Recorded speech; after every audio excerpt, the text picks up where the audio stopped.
So invertebrates, including insects, they are very poorly represented on the IUCN Red List.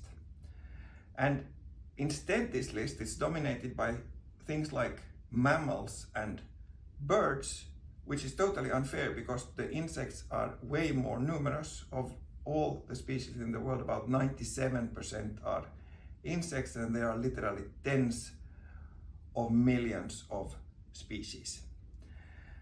And this kind of underrepresentation of insects is very unfortunate because the Red List steers our conservation priorities and conservation action.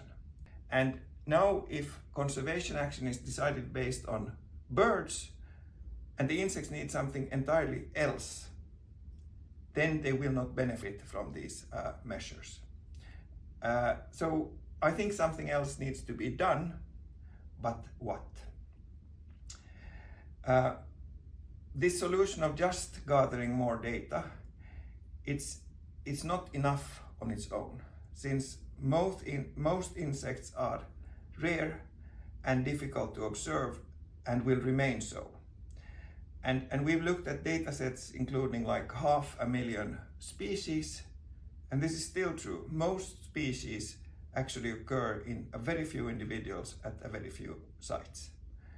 And then it's simply very hard to know whether a species has declined or not. If you see like one individual this year and no individual next year, then has the species gone extinct? Has it declined? That's very hard to decide.